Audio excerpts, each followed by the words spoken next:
చీమలు ఎంత జ్ఞానం కలిగి ఉన్నాయో అనే విషయాన్ని ప్రభు మాట్లాడతాడు.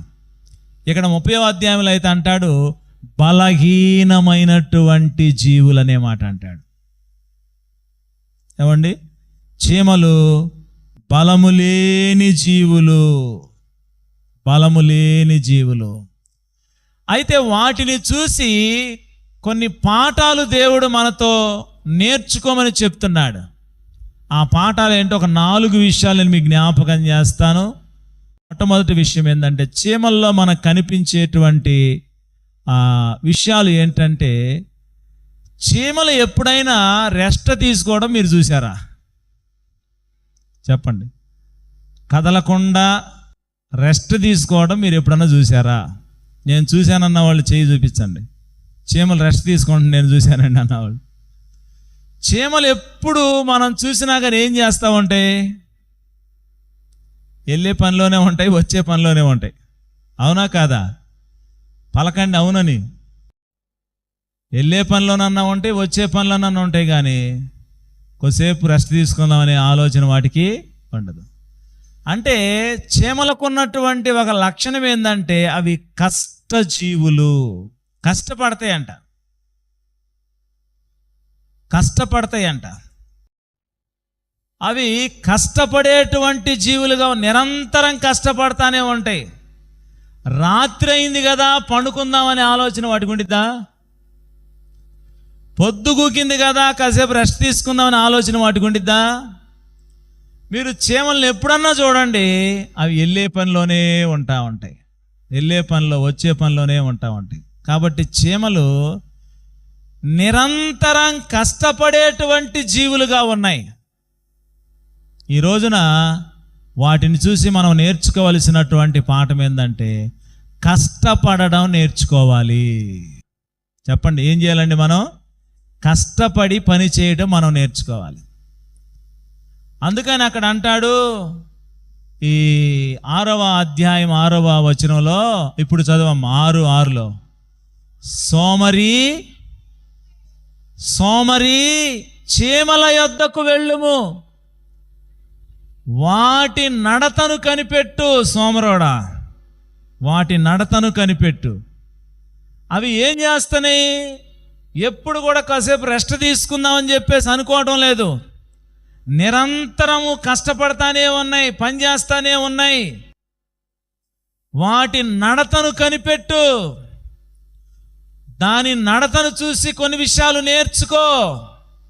ఏంటి అంటే, సోమరితనంగా ఉండొద్దు. చీమలు ఏ విధంగా కష్టపడుతున్నాయి అలాగా కష్టపడు అని చెప్పేసి అంటాడు. కష్టపడినందువలన మనకి ఏం దక్కుతుందో చెప్పగలుగుతారా? ఫలం అనేటువంటిది దక్కుతుంది. సోమరితనంగా ఉంటే ఏం జరుగుతుందంటే, మనకు దరిద్రం పరిగెత్తుకుంటా వస్తుందన్నమాట. బైబిల్లో ఉన్న మాటలే ఇవి. సోమరితనం అనేటువంటిది దరిద్రం వచ్చేస్తుందన్నమాట. చింపిరి గుడ్డలకు కారణమవుతుందన్నమాట. కష్టపడేటువంటి రోజుల్లో కష్టపడాలి, కష్టపడే వయసులో కష్టపడాలి. కష్టం లేకుండా సుఖాన్ని కోరుకునేటువంటి వారి యొక్క జీవితాలు, వారి యొక్క గృహాలు, వారి యొక్క కుటుంబాలు దరిద్రంగానే ఉంటాయి. కష్టము లేకుండా సుఖంగా ఉండాలనే అనుకునేటువంటి వారు, ప్రియులారా, సుఖాన్ని కోరుకునేటువంటి వారు దరిద్రులు అవుతారని వాక్యం సెలవిస్తా ఉంది. సుఖానికి హద్దులు లేవు, సుఖానికి హద్దులు అనేటువంటివి లేవు. అందుకని సుఖములు వెంట పరుగడకు, అవి తాకును గగనం అని చెప్పేసి అన్నాడు. సుఖములు తృప్తిని ఇవ్వవు, గగనముని ఎవ్వరు కూడా తాకలేరు. సుఖానికి హద్దు లేదు. సుఖపడుతుంటే ఎంతైనా సుఖపడాలనిపిస్తానే ఉంటుందన్నమాట. కానీ ఆ సుఖపడడం అనేటువంటిది దేవుని బిడలకు రెస్ట్ తీసుకోవడం కొంత సమయం అనేటువంటిది తప్పు కాదు, కానీ సుఖాన్ని ప్రేమించడం అనేటువంటిది సోమరితనం, అది బద్ధకత్వం. దేవుడు పగలు పని చేసుకోవడానికి దేవుడు మనకు నియమించాడు, రాత్రి రెస్ట్ తీసుకోవడానికి దేవుడు మనకి ఇచ్చాడు, నిద్రపోవడానికి, అలసట తీర్చుకోవడానికి. పని చేసేటువంటి వేళల్లో పని చేయకుండా సోమరితనంగా ఉంటే అది దరిద్రతకు కారణమవుతుంది. దేవుడు పని చేయడానికి మనిషికి వయసును కూడా ఇచ్చాడు, ఆరోగ్యాన్ని ఇచ్చాడు, వయసునిచ్చాడు. ఆ కష్టపడి పని చేసేటువంటి సమయంలో మనిషి సోమరిగా ఉండి పెద్ద అయిన తర్వాత కష్టపడాలంటే అవుతుందా? చెప్పండి. పెద్ద అయిన తర్వాత కష్టపడాలంటే, మంచి యవన వయసు ఉంది, యవన వయసులో ఎంత కష్టమైనా పడగలుగుతారు కదండి. వయసు పెరిగిన తర్వాత మనిషి కష్టపడాలన్నా అయ్యే పని కాదు. మాకు బాపట్లలో మా ఇంటికి పక్కనే పెద్ద జీవిడి మామిడి తోట ఉంది, ఇప్పటికి కూడా ఉంది. ఆ జీవిడి మామిడి తోటలో మేము ఆ చిన్నపిల్లలప్పుడు ఆడుకోవడానికి వెళ్ళేవాళ్ళం, కోతి కొమ్మ వచ్చి ఆడుకోవడానికి వెళ్ళేవాళ్ళం. ఆ దరి కొమ్మ నుంచి ఈ దరి కొమ్మ వరకు దూకేవాళ్ళం, అక్కడి నుంచి ఇక్కడికి, ఇక్కడి నుంచి అక్కడికి తెగ దూకేవాళ్ళం కొమ్మలెక్కి, అక్కడి నుంచి కింద దూకేవాళ్ళం. ఇప్పుడు వెళ్ళి నేను దూకాలంటే అయ్యే పనేనా? అవుతుందా? అవదు. ఎందుకంటే అప్పుడు నా వయసు చాలా చిన్నది. ఇప్పుడు వయసు పెరిగిన తర్వాత నేను వెళ్ళి దూకాలని ప్రయత్నం చేస్తే ఎక్కడ ఉండాలి? రమేష్ హాస్పిటల్లోనో ఇంకొక హాస్పిటల్లోనో ఉండాల్సి వచ్చింది కట్లు కట్టుకొని. అవునా కాదా? అంటే ఏ వయసులో ఏది చెయ్యాలో అది చెయ్యాలి. కష్టపడేటువంటి వయసులో కష్టపడాలి, కష్టపడే రోజుల్లో కష్టపడాలి. కష్టార్జితము వలన ఏం దక్కుతుందని వాక్యం సెలవిస్తూ ఉంది? ఫలము దక్కుతుంది. అది ఏ పనైనా కానీ కష్టం వలన ఫలం అనేటువంటిది వస్తుంది. ఏ పని చేయకుండా ఊరకుండేటువంటి వాడు దరిద్రులు అవుతారు, శ్రమలు అనేటువంటి వారికి ఎదురవుతాయి. చీమను చూసి మనం నేర్చుకోవాల్సింది ఏంటంటే, చీమలు నిరంతరము కష్టపడతానే ఉంటాయండి, కష్టపడతానే ఉంటాయి. సుఖంగా ఉందాం అనేటువంటి ఆలోచన వాటికి లేదు. సుఖాన్ని కోరేటువంటి ఆలోచనలు నిరంతరము అవి శ్రమ పడతానే ఉంటాయి. వాటిని చూసి మనం కష్టపడడం నేర్చుకోవాలి. సొలొమోను ఏమంటాడంటే, కష్టపడినటువంటి వారంట ఆరోగ్యంగా ఉంటారంట, సుఖంగా నిద్రపోతారంట. ఈ రోజున సుఖంగా నిద్రపోలేకపోవడానికి కారణం ఏంటో చెప్పమంటాడా? కష్టపడకపోవటమే సుఖంగా నిద్రపోలేకపోవడానికి కారణం. మీరు చెప్పండి. సుఖంగా నేను సాయంత్రం అయ్యేసరికి కనీసం 10 తర్వాత నేను పండుకుంటున్నానండి అన్నవాళ్ళు ఎంతమంది ఉన్నారు? నిద్ర పట్టట్ల మనుషులకి కారణం ఏంటంటే, శరీరం ఎప్పుడైతే కష్టపడుతుందో మనిషికి సుఖమైనటువంటి నిద్ర వస్తుంది. కష్టపడకపోతే నిద్ర కూడా రాదు. పగలంతా మనం పండుకొని ఉంటాం, పగలంతా ఏదో ఒక విధంగా సుఖపడతా ఉంటాం కాబట్టి మళ్ళీ రాత్రి నిద్ర రావాలంటే వచ్చిద్దా? మళ్ళీ అటు కొట్టుకొని ఇటు కొట్టుకొని, అటు కొట్టుకొని ఇటు కొట్టుకొని, ఫోన్లో రీల్స్ అన్ని తిరగేసి మరగేసి ఇంకేమి లేవు చూడటానికి. అవునా కాదా? ఇంకేమీ లేవు చూడటానికి. అన్నంత వరకు ఫోన్ చూసినా కానీ నిద్ర రాదు. కారణం ఏంటంటే సుఖం. కష్టపడవలసినటువంటి పగటి కాల సమయంలో ఏదో ఒక పని చేసి కష్టపడాలి, ఏదో ఒక పని చేసి కష్టపడాలి. ఊరకు ఉండకూడదు, పని లేకుండా ఉండకూడదు. ఏం పని లేకపోతే ఇంట్లో ఉన్న అంట్లన్నీ బయటేసి కడగండి, అంతే. ఇంట్లో ఉన్న పుస్తకాలన్నీ ర్యాకులు మొత్తం తీసి సర్దండి. ఇల్లు శుభ్రంగా ఉంచుకోండి, బట్టలు శుభ్రంగా ఉంచుకోండి, ఇంటి ముందు గడ్డి పీకండి, మొక్కలు నాటుకోండి.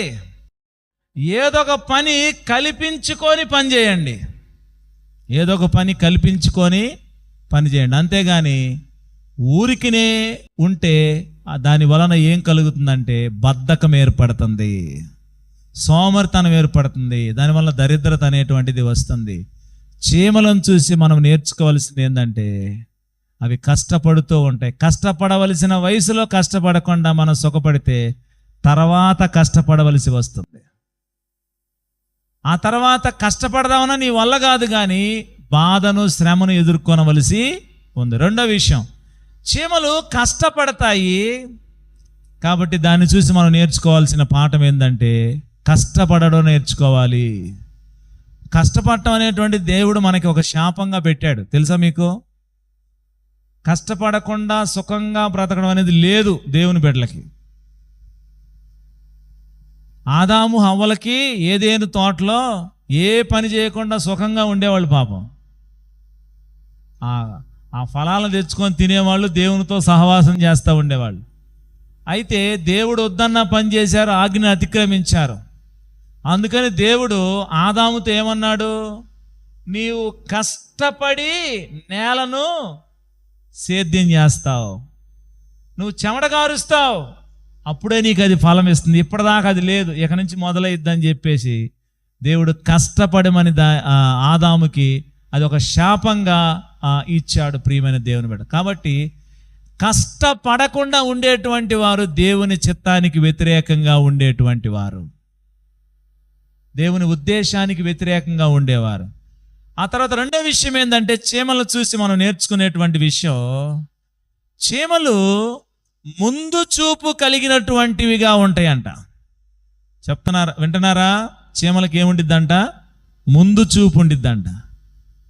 ఎందుకంటే చీమలు వేసవి కాలములో తమ యొక్క ఆహారాన్ని సిద్ధపరచుకుంటాయంట, కోత కాలములో ఆహారాన్ని సిద్ధపరచుకుంటాయంట. ఎందుకంటే ఆ తర్వాత వర్షాలు ప్రారంభమైతే భూమి మీద తేమ ఉంటే, నీళ్లుంటే అవి తిరగడానికి వెళ్ళడానికి దానికి వల్ల పడదు. కాబట్టి వేసవి కాలంలోనే తనకి సమయం ఉండగానే, అనుకూల సమయం ఉండగానే ఏం చేస్తాయి అంటే ఆహారాన్ని సిద్ధపరుచుకుంటాయి, ముందుగానే సిద్ధపడతాయి, ముందు చూపు కలిగి ఉంటాయి. అంటే ఆ వర్షాకాలం వచ్చినప్పుడు అవి బయటికి రాలేనటువంటి విపత్తు వచ్చినప్పుడు అప్పటికప్పుడు ఆహారం కావాలంటే కుదరదు కదా, చచ్చి ఊరుకుంటాయి. కాబట్టి సమయం ఉన్నప్పుడు ఏం చేస్తాయి అంటే ఆ ఆపత్కాలానికి ముందుగానే ఆహారాన్ని సిద్ధపరుచుకుంటాయి. ఆహారాన్ని సిద్ధపరుచుకునేటువంటి చీమలు చూశారు మీరు? ఆహారాన్ని పట్టుకొని వెళ్తూ ఉంటాయి, చూసారండి? బియ్యపు గింజలో, రవ్వో, బెల్లమో, పంచదారో ఇట్లాంటివన్నీ ఏం చేస్తామంటే చీమలు పట్టుకొని వెళ్తా ఉంటాయి అన్నమాట. ఎక్కడికి వెళ్తున్నాయి రాయి అంటే మనకి అర్థం కాదు. కొన్ని దగ్గరలో మనం చూస్తే తెల్లగా ఏదో పిండి మాదిరిగా అక్కడక్కడ ఉంటా ఉండిద్ది. ఏంట్రా ఇదంటే అవి ఆహారాన్ని స్టోర్ చేసుకున్నాయి అన్నమాట, సిద్ధపరచుకున్నాయి అన్నమాట. ఎందుకు సిద్ధపరచుకున్నాయి అంటే ఆ వర్షాకాలం రాకముందు ఇవి సిద్ధపరచుకున్నాయి. ఎందుకంటే ఆ వర్షాకాలం ఇవి బయటికి వెళ్ళలేవు, అలాంటప్పుడు ఈ ఆహారాన్ని సిద్ధపరచుకొని తింటాయంట. కాబట్టి ముందు చూపు కలిగినటువంటివిగా, ముందు సిద్ధపాటు కలిగినటువంటివిగా, రాబోయేటువంటి విపత్తును తప్పించుకోవడానికి అవి ముందు చూపు కలిగినటువంటివిగా ఉంటాయి. మొట్టమొదట చీమలను చూసి మనం నేర్చుకోవాల్సిన పాఠము, అవి కష్టపడతాయి, సుఖాన్ని ప్రేమించవు, సుఖంగా ఉండవు. రెండవది ముందు చూపు కలిగి ఉంటాయి. అయితే మనం ముందు చూపు కలిగి ఏముండాలండి? మనకు ముందు చూపు ఏంటంటే విపత్తు అనేటువంటిది రాకముందే, అపాయము రాకముందే మనం కూడా ముందు చూపు కలిగినటువంటి వారిగా ఉండాలి. చాలామందికి ముందు చూపు లేదు, ఏదో గడిచిపోతున్న కాలం అని చెప్పేసి అనుకుంటున్నారు. అకస్మాత్తుగా వచ్చి పడిద్ది, అప్పుడు ఇబ్బంది పడతావు. ఏంటి ముందు చూపు అంటే ప్రభు రాబోతున్నాడు, ఆయన వస్తే నా గతి ఏంటి, నేను చస్తే నా గతి ఏంటి. ప్రభువుని నమ్మకుండా, రక్షణ పొందకుండా, మారు మనసు పొందకుండా, బాప్టిజం పొందకుండా, దేవుని వాక్యం చదవకుండా, ప్రార్థన చేయకుండా కదండి, ఇవన్నీ ఏంటి? కొండలు అన్నమాట. ప్రార్థన చేయకుండా, దేవుని సంఘములో ఉండకుండా, సంఘముతో కలిసి ఆరాధనలో ఉండకుండా మనుషులు వారికి దేవుడు సమయాన్ని, అవకాశాలను ఇచ్చినా కానీ వాటిని సద్వినియోగం చేసుకోకుండా నిర్లక్ష్యంగా ఉంటారు. ఆపద వచ్చినప్పుడు అయ్యో ఆపద వచ్చిందని చెప్పేసి పరిగెడితే ప్రయోజనము ఉందా? లేదు.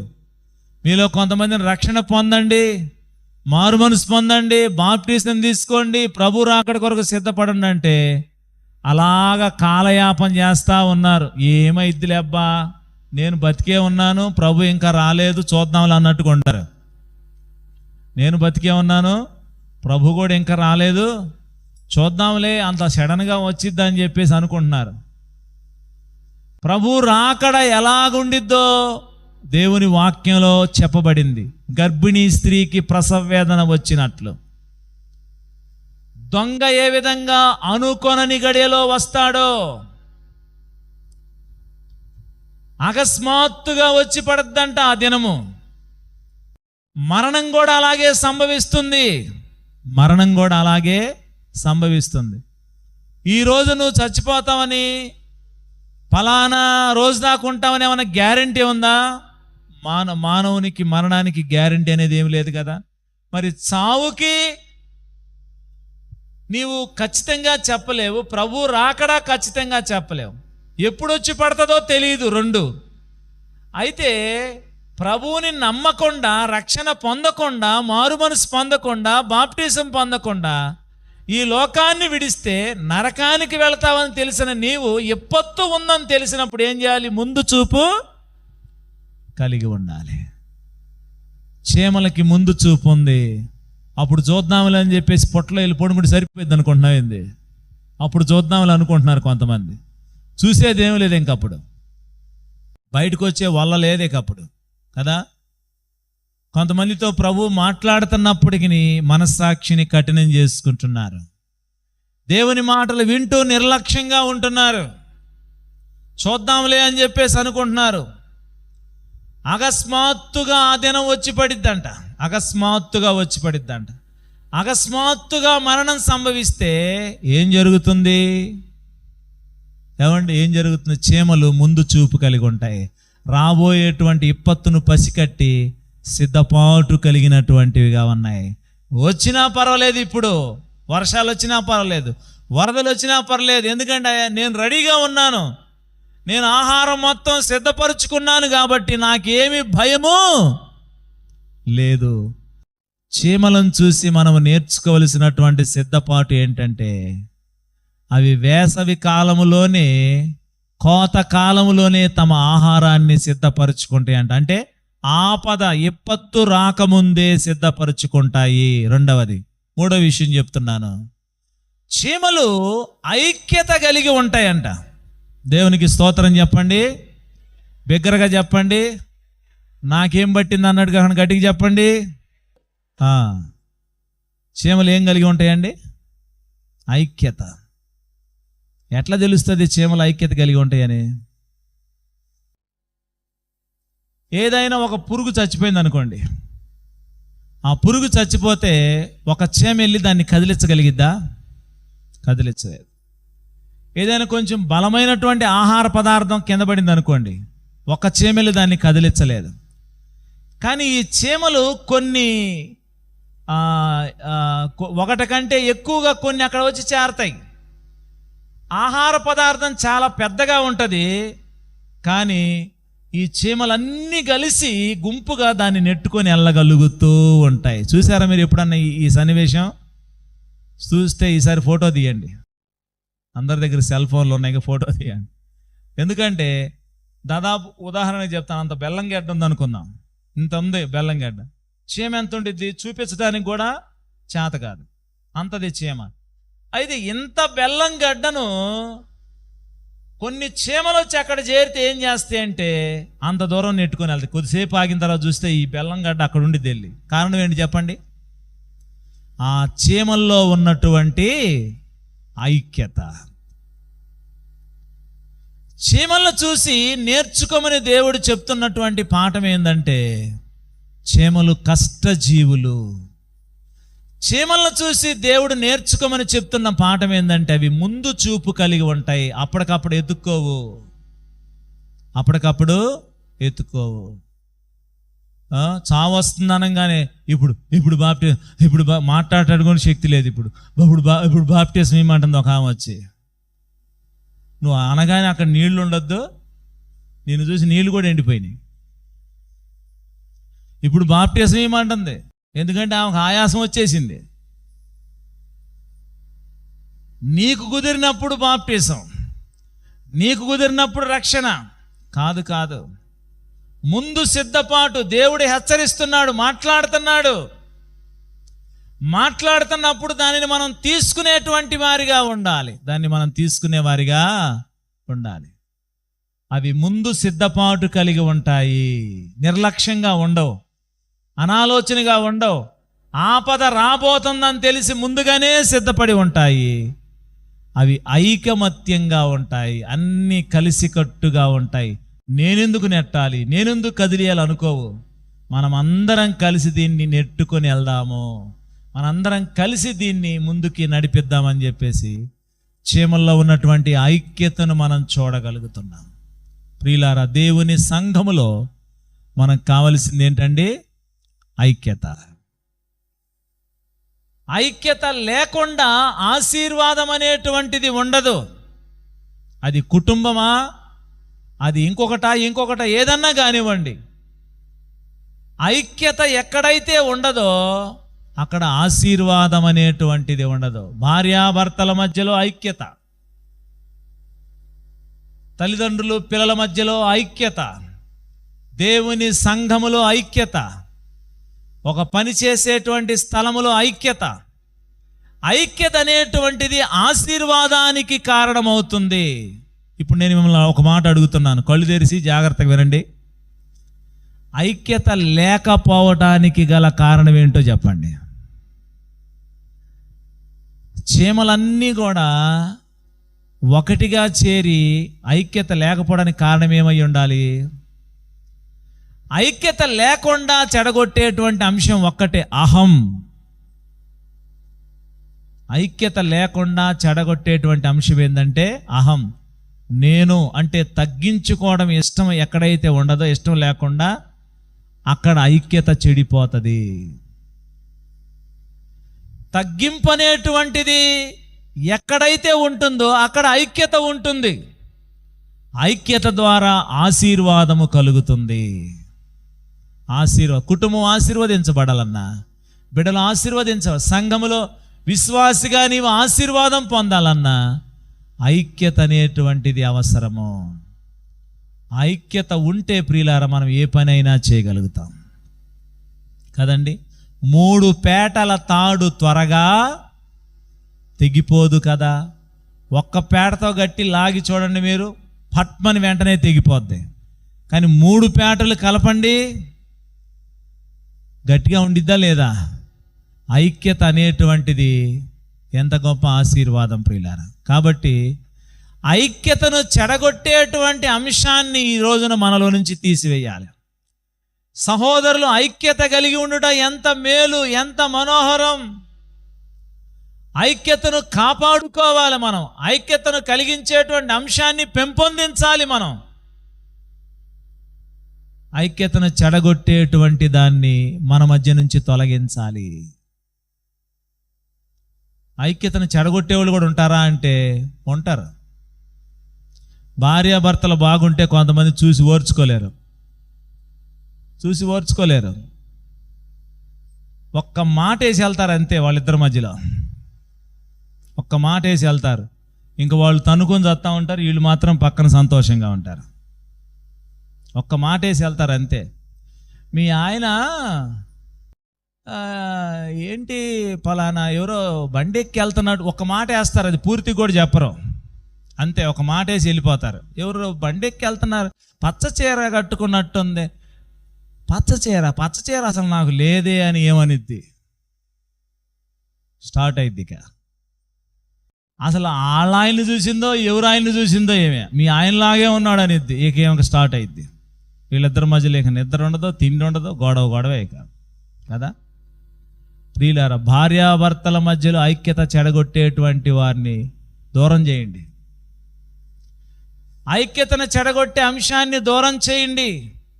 సంఘములో సహోదరుల మధ్యలో ఐక్యతను జడగొట్టేటువంటి అంశాన్ని దూరం చేయండి. వాళ్ళ మీద వీళ్ళ మీద వాళ్ళకి చెప్పి ఇద్దరి మధ్యలో కక్ష, పగ, అసూయ లేకపోతే ఆ ప్రేమ లేనిటువంటి తనాన్ని పెంచేటువంటి వారిని దూరం చేయండి. ఐక్యత కలిగి ఉంటే అక్కడ ఆశీర్వాదం ఉంది. ఐక్యతను కాపాడుకునే వారిగా మనం ఉండాలి. ఐక్యతను కాపాడుకో. చీమలను చూసి మనం ఐక్యతగా ఉంటే ఎంత గొప్ప పరిచర్య చేయగలుగుతామో. దేవునికి స్తోత్రం చెప్పండి. అందరూ ఒకే మాట. దేవుడు మనకు సేవకులను ఇచ్చాడు. సేవకులను అనుసరించి ఐక్యంగా మనం ముందుకు సాగిపోతూ ఉంటే ఎంత గొప్ప పరిచర్య మనం ఈ స్థలంలో, ఎన్ని ఆత్మలను ప్రభు కొరకు సంపాదించగలుగుతాం, ఎన్ని కార్యాలు దేవుని కొరకు చేయగలుగుతాం.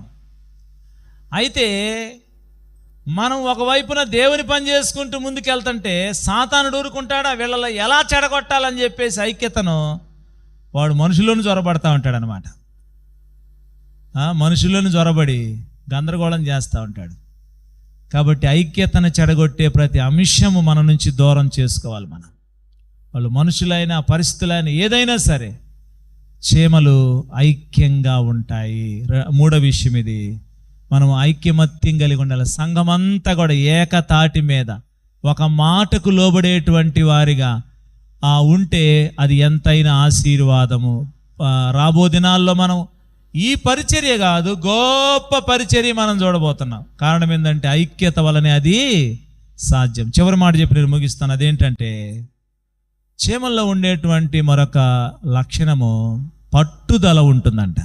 చెప్పండి, ఏముంటుంది? పట్టుదల. ఎలాగ పట్టుదల ఉండి? చీమలు వరుసగా ఒక లైన్ ప్రకారం వెళ్తూ ఉంటాయండి. వెళ్తూ ఉంటే మీరు వెళ్ళి ఇక్కడ చీమలు వచ్చినాయని చెప్పేసి ఏదో ఒక దాంతో దాన్ని చెరిపేయండి, ఆ లైన్ చెరిపేయండి. లైన్ చెరిపేస్తే ఏమవుతుంది? అమ్మో మేము వెళ్తుంటే ఎవరో ఆటంకపరిచారు, అడ్డుకున్నారని చెప్పేసి వెనక్కి తిరిగి వెళ్తాయా? మీరు చూసారా ఎప్పుడన్నా చీమల్ని? ఎప్పుడైనా సరే మీరు చూసారా? లైన్గా వెళ్తున్నప్పుడు వాటిని చెరిపేసేయండి, ఆ లైన్ని. లేకపోతే ఎక్కడెందుకు వచ్చి చీమలని చాక్ పీస్ గీసేయండి. మీరు ఆ గమేష్ ముందుండిది కదా చీమల ముందు, అది తీసుకొచ్చి దాని మీద వేయండి. చీమలు పట్టుదల, ఎంత పట్టుదల అంటే ఎక్కడ మీరు చెడగొట్టినా కానీ ఇంకొద్దిసేపట్లో పక్క నుంచి దారి చేసుకుంటాయి. అవునా కాదా? పక్క నుండి దారి చేసుకుంటాయి. అయ్యి ఎక్కడ మీరు గీత గీస్తే గీత తప్పించి అవతల నుంచి ఇంకొక దారి చేస్తాయి. అంటే తాము చేరుకోవలసినటువంటి గమ్యానికి చేరుకునే క్రమంలో ఆటంకాలు వచ్చినా కానీ అవి వదిలిపెట్టవు. పట్టుదల కలిగి ఉంటాయి, ఏదో ఒక రీతిని వెళ్ళిపోవాలని చెప్పేసి. పట్టుదల లేకుండా మనం ఏ కార్యాన్ని కూడా సాధించలేమండి. ఆటంకాలు వచ్చినాయని సప్పబడేటువంటి వాళ్ళు, వెనక్కి తిరిగేవాళ్ళు, ఆగిపోయేవాళ్ళు, అభ్యంతరాలు వచ్చినాయి అనుకొని నీరసపడిపోయేటువంటి వాళ్ళు, ప్రియులారా, ఎలాగా మరి దేవుని దీవెన పొందగలుగుతారు? దేవునితో ఉండగలుగుతారు, దేవుని కొరకు జీవించగలుగుతారు. క్రైస్తవ జీవితంలో ఎన్నో ఆటంకాలు మనకు ఎదురవుతూ ఉంటాయి. అనారోగ్యమా, సమస్యలా, ఏమంటే ఇరుగు పొరుగు వారి నుంచా, ఎక్కడి నుంచైనా ఎలాగైనా మనకు రావచ్చు. ఆటంకాలు లేకుండా ఈ లోకంలో ఉండవు. ఆటంకాలు ఉంటానే ఉంటాయి ప్రతి విషయంలో కూడా, ఏదో ఒక విధంగా, ఎవరొకరి ద్వారా, ఎలాగో అలాగా. అయితే ఆటంకాలు వచ్చినాయి అని చెప్పేసి ఆగిపోతే అక్కడే ఉంటాము. క్రైస్తవులుగా మనం తెలుసుకోవాల్సిన విషయం ఏంటంటే మనలో పట్టుదల ఉండాలి. నేను చేరాలనుకున్నటువంటి గమ్యానికి చేరాలి. ఈ దారి మూసివేయబడింది, ఇంకొక దారి. చీమలు ఏం చేస్తాయి? ఈ దారి క్లోజ్ చేస్తే ఇంకొక దారిని ఏర్పాటు చేసుకుని వెళ్తా ఉంటాయి. వాటిల్లో ఎలాగైనా నేను వెళ్ళాలనేటువంటి పట్టుదల ఉంటుంది. ఒక సామెత ఉంది మనకి, పట్టుదల ఉంటే కానిది లేదంట. పట్టుదల ఉంటే కానిది లేదు. కాబట్టి చీమలలో పట్టుదల అనేటువంటిది ఉంటుంది. ప్రార్థన చేసే విషయంలో కూడా మీకు ఏముండాలంటాడు? పట్టుదల ఉండాలంట. పట్టుదల. ఎవరో ఒకళ్ళు ఏదో ఒక మాట చెప్తారు, ఆ మాటతోటి ఇక మన ఆత్మీయ జీవితం చల్లారిపోద్ది. ఆటంకాలు వస్తాయండి. ఆటంకాలు వచ్చినాయి అని చెప్పేసి ఆగిపోతే ఎలాగా? వెనకబడితే ఎలాగా? చల్లారిపోతే ఎలాగా? ఆటంకాలు వస్తూ ఉంటాయి, కానీ మనము చేరవలసినటువంటి గమ్యానికి చేరాలి, కానీ పట్టు అనేటువంటిది విడవకూడదు కదండి. ఆ బల్బు కనిపెట్టిన ఆయన పేరేందండి? Thomas ఎడిసనా, Alva ఎడిసనా. ఆయన బల్బు కనిపెట్టే ముందు ఒక్కసారిగా బల్బు కనిపెట్టిన తర్వాత ఎలగలా. ఒక్కసారికి వెలిగిందా? ఒక్కసారికి ఎలగలేదంట. ఆయన 100 సార్లు ప్రయత్నం చేస్తే 100సారి వెలిగింది, 99 సార్లు ఫెయిల్ అయిపోయింది. ఇంకెందుకులే అని ఆగిపోయినట్లయితే ఈ రోజున బల్బును మనం చూసేవాళ్ళమా? ఎంత పట్టుదలతో ముందుకెళ్ళాడు. ఒక్క సబ్జెక్టు పోయిందని చెప్పేసి ఇంక నేను చదవనంటే సబ్జెక్టు పోగానే చదవనని ఆపేయడమేనా? ఒక అబ్బాయి 10th క్లాసు ఫెయిల్ అయిపోయి నాకు చదువొద్దు ఏమొద్దు, నేను పాస్ కాలేదని చెప్పేసి హైదరాబాద్ వెళ్ళిపోయాడు బేల్దార్ పనికి వెళ్ళిపోయి ఇంక నేను చదవనని చెప్పేసి వెళ్ళిపోయి అక్కడ కూర్చొని బేల్దార్ పని చేసుకుంటున్నాడు. కొంతకాలం తర్వాత ఇంటికి వచ్చాడు. పరిస్థితి అర్థమైంది, బేల్దారు పని చేస్తుంటే ఎంత కష్టపడాలనే విషయం బాగా అర్థమయ్యి మేము వెళ్ళి మాట్లాడాం. నీ వయసు చిన్నది, తల్లిదండ్రులు నీకు చక్కగా పోషించే తల్లిదండ్రులు ఉన్నారు, అడిగితే కావలసినవి ఇచ్చే తల్లిదండ్రులు ఉన్నారు. ఈ వయసులో నువ్వు బేల్దారు పని చేయాల్సిన అవసరం లేదు కదా, చదువుకో బాబు అని చెప్పేసి ఒక సలహా ఇచ్చి ఆ అబ్బాయిని ప్రోత్సహిస్తే ఆ సబ్జెక్ట్స్ రాయమని రాశాడు. 10th క్లాస్ పాస్ అయ్యాడు, ఇంటర్ పాస్ అయ్యాడు, డిగ్రీ పాస్ అయ్యాడు, క్యాంపస్ సెలక్షన్లో చక్కగా జాబ్ వచ్చింది. ఇప్పుడు 40,000 రూపాయలు ఉద్యోగం చేస్తున్నాడు. దేవునికి స్తోత్రం చెప్పండి. మొట్టమొదటి జీతాన్ని తీసుకొచ్చి దేవుని సేవ కొరకు ఇచ్చాడు. 10th క్లాసులో ఆగిపోతే ఇంకా అక్కడే ఉండేవాడు. అవునా కాదా? ఆటంకాలు అనేటువంటివి వస్తాయండి, అభ్యంతరాలు అనేటువంటివి వస్తాయండి, కానీ మనము ఆగిపోయేటువంటి వారిగా ఉండకూడదు. ముందుకు సాగిపోవాలి. పట్టుదల కలిగి మనము దేన్నైతే సాధించాలనుకున్నామో, ఎక్కడికైతే చేరాలనుకున్నామో అక్కడ వరకు చేరేంత వరకు ఎన్ని ఆటంకాలు అభ్యంతరాలు వచ్చినా కానీ ఆగకుండా ముందుకు సాగేటువంటి వారికి, కొంతమంది నిరాశపరిచేటువంటి మనుషులు మనకు ఉంటారనమాట. యాత్రికుని ప్రయాణం అనే పుస్తకం చదివారు మీరు? యాత్రికుని ప్రయాణం అనే పుస్తకం చదివితే యాత్రికుడు బయలుదేరి వెళ్తూ ఉంటే పరమపురికి వెళ్తాడు. నాశనపురం నుంచి పరమపురికి వెళ్తూ ఉంటాడు. అయితే అతన్ని నిరాశపరిచేటువంటి వ్యక్తులు, కృంగదీసేటువంటి వ్యక్తులు, వెనక్కలాగేటువంటి వ్యక్తులు ఎంతోమంది ఆయన వెంటబడతారు. ఇంకేమి వెళ్తావులే, ఇంకేమి ఎక్కుతావులే. అయితే ఈ ఆటంకాలన్నిటినీ కూడా అతడు అధిగమించి ముందుకు సాగిపోతాడు పరమపురికి. దేవుని బిడ్డలారా, సోదరి సహోదరులారా, చీమల్లో ఉండేటువంటి ఆ లక్షణం ఏంటంటే ఆటంకాలైనా సరే విడిచిపెట్టకుండా, పట్టు వదలకుండా ముందుకు సాగుతాయి. కాబట్టి చీమలను చూచి నేర్చుకోండి అన్నాడు. అవి బలము లేని జీవులే అని చెప్పేసి అన్నాడు. అయినా దేవుడు వాటికి ఏమిచ్చాడంటే జ్ఞానమునిచ్చాడు. అధిపతి లేడు, న్యాయాధిపతి లేడు, పై విచారణకర్త కూడా లేడు. బలము లేదు వాటికి, బలహీనమైన జీవులు. అయితే దేవుడు వాటికి జ్ఞానమునిచ్చాడు. వాటిని చూసి మీరు నేర్చుకోండి అని దేవుడు మనతోటి మాట్లాడుతున్నాడు. ప్రియులారా, ఈ దినాన అవి బలహీనమైనవే కానీ దేవుడు వాటికి ఎంత జ్ఞానం ఇచ్చాడు. ఒకవేళ మనం కూడా అనుకోవచ్చు, నేను ఒక బలహీనమైనటువంటి వ్యక్తిని, నేను ఒక చేతగానటువంటి వ్యక్తిని, నా వల్ల ఏం కాదు, నేను ఏం చేయగలుగుతానని మనం అనుకోవచ్చు. కానీ బలహీనమైనటువంటి చీమ ద్వారా ఇన్ని కార్యాలు జరిగిస్తున్న దేవుడు, ఆయన మాటకు విధేయత చూపిస్తే నిన్ను అంతగా ఆశీర్వదించగలుగుతాడు. హల్లెలూయా. దేవుని మాటకు విధేయత చూపిస్తే ఆ వ్యక్తిని ఎంతైనా ఆశీర్వదించడానికి దేవుడు ఇష్టపడుతున్నాడండి. ఈ రోజున నీకు కావలసింది, మనకు కావలసింది ఒకటేనండి, దేవుని మాటకు విధేయత చూపించేటువంటి మనసుంటే చాలు. బలహీనమైనటువంటి జీవులను ఎంత జ్ఞానం ఇచ్చిన దేవుడు నిన్ను కూడా దీవించి గొప్ప చేయగలుగుతాడు. అక్కడ 4 జీవులు ఉంటే 4 జీవుల్లో 4 రకాలైన విషయాలు చెప్పాడు. బలహీనమైన జీవులైన చీమలు ఎలాగుంటాయని చెప్పాడు. ఈ అల్పమైన జీవులను చూపించి దేవుడు కొన్ని పాఠాలు మనకు నేర్పిస్తున్నాడు. చీమలను చూపించి మనకు నేర్పించిన పాఠాలు మన వ్యక్తిగత జీవితాలకు తీసుకొని, అల్పమైనటువంటి చిన్న జీవికి అంత జ్ఞానం ఇచ్చావు, నన్ను జ్ఞాపకం చేసుకో ప్రభు అని ప్రభు మాటకు విధేయత చూపిస్తే దేవుడు నీకు సహాయం చేస్తాడు.